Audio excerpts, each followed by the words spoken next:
Pemirsa, akhirnya bintang sinetron Atarsyah dan sepupunya Aan kembali dapat menghirup udara bebas.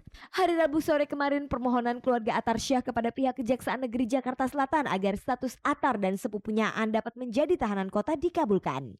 Atar dan Aan ditahan di rumah tahanan Cipinang sejak Kamis 4 April lalu dengan status tahanan titipan Kejaksaan Negeri Jakarta Selatan. Tindakan penahanan Atar itu memang sempat mengejutkan banyak orang karena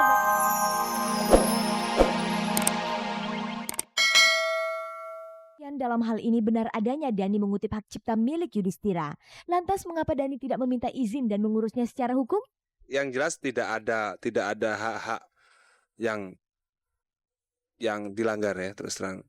Karena artinya tidak ada undang-undang yang saya langgar di sini gitu.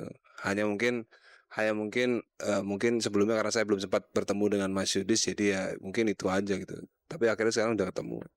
Sebelum mempublikasikan lagunya ini, pernahkah Dhani berkonsultasi kepada pihak yang mengetahui tentang undang-undang hak cipta? Saya kan sudah bertanya kepada KCI ya. Ternyata memang nggak ada hak yang dilanggar dan tidak ada ketentuan gitu.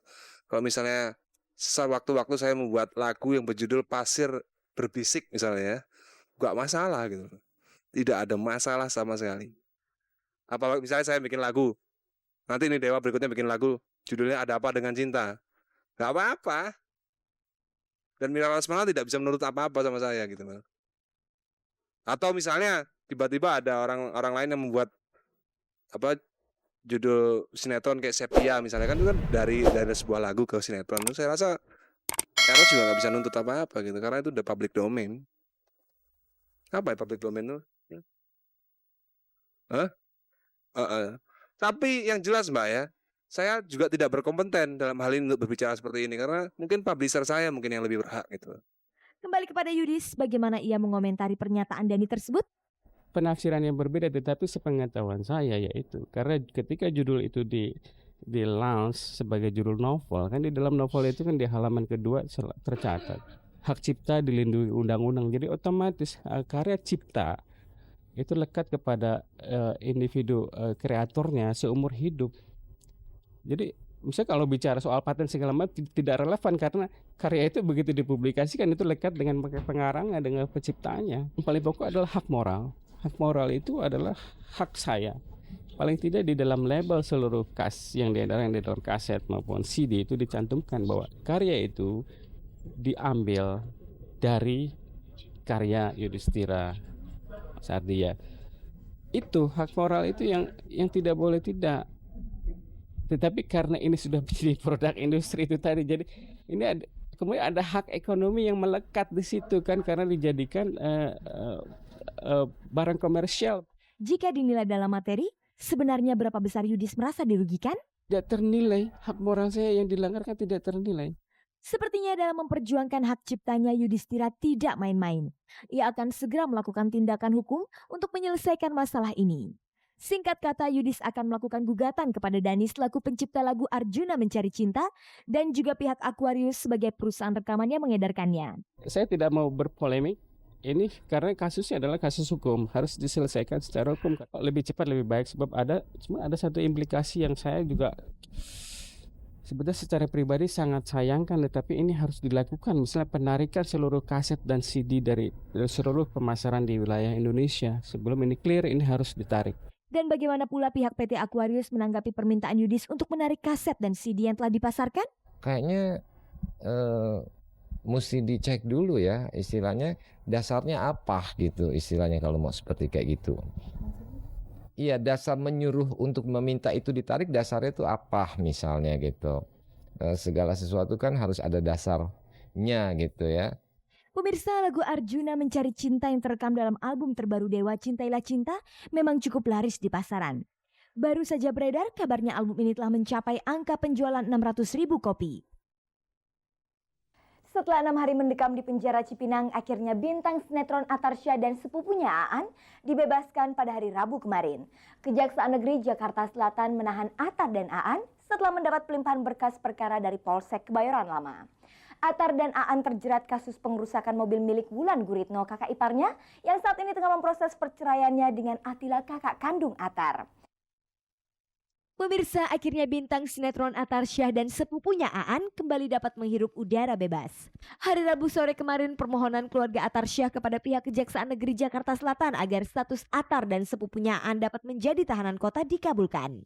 Atar dan Aan ditahan di rumah tahanan Cipinang sejak Kamis 4 April lalu dengan status tahanan titipan Kejaksaan Negeri Jakarta Selatan. Tindakan penahanan Atar itu memang sempat mengejutkan banyak orang karena dalam kasus pengerusakan mobil Wulan Guritno yang dilakukan oleh Atar dan Aan semula dianggap sebagai masalah keluarga yang sebenarnya dapat diselesaikan secara kekeluargaan pula.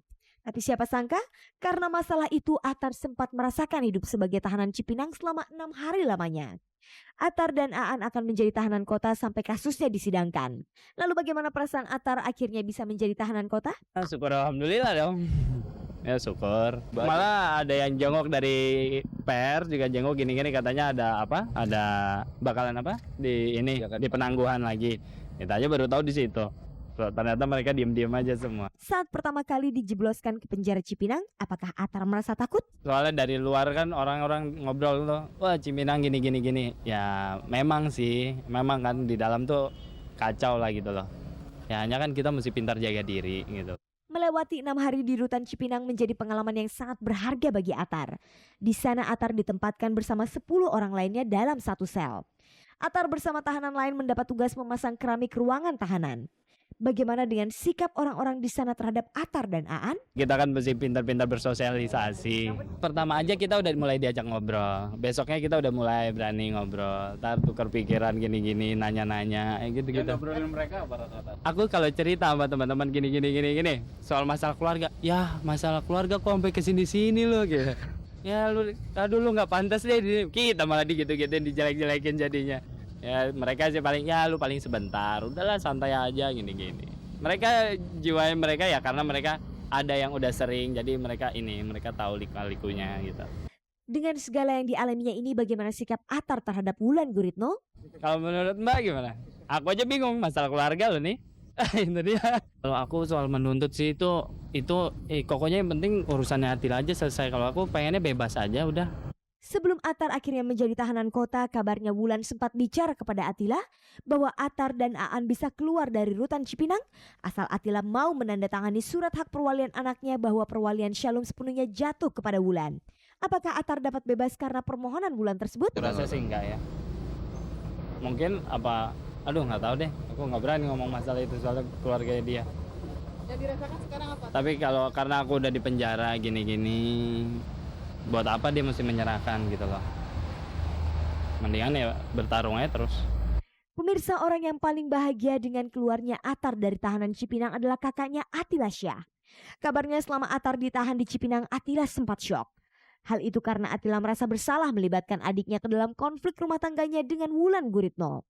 Lalu benarkah Wulan sempat mengancam Atila untuk membuat surat pernyataan agar menyerahkan hak asuh Shalom kepada Wulan jika ia ingin Atar dan Aan bebas? Dia tuh ngomong seperti itu.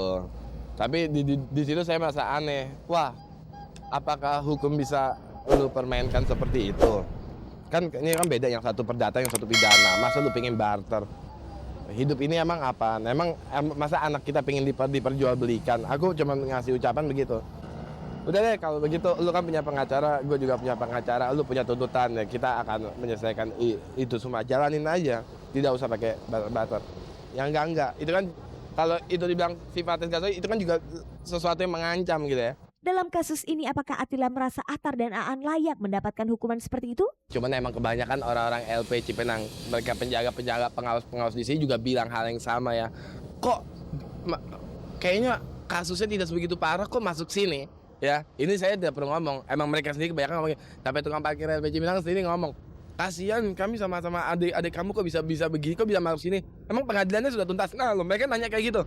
Memang sudah ketok palu pengadilan? Mana mas, belum. Oh, berangkali titipan ya. Tapi titipan kok kasusnya apa? Saya kasih tahu. Ya, kasus kayak gitu. Terus ini ya udah, makanya Atar di sini juga diawasin, dititipkan ya. Jadi baiklah mereka membantu untuk keamanan pokoknya supaya si Atar ini lebih jangan sampai dia punya mental terganggu gitu aja. Lalu bagaimana dengan kasus pengaduan Atila terhadap Nugi? Apakah polisi sudah menindaklanjuti masalah itu? Tidak perlu saya cabut juga, buktinya sampai sekarang nggak jalan. Ya kan? Ya berarti hak saya tidak dijalankan dengan baik. Ya saya ikhlasin aja. Aku pokoknya udah melaporkan, didengar atau tidak didengar, sok silakan. Aku tetap jalanin, aku punya jalan. Toh aku pun ikhlas dunia akhirat. Siulan mau bagaimana, silakan ya.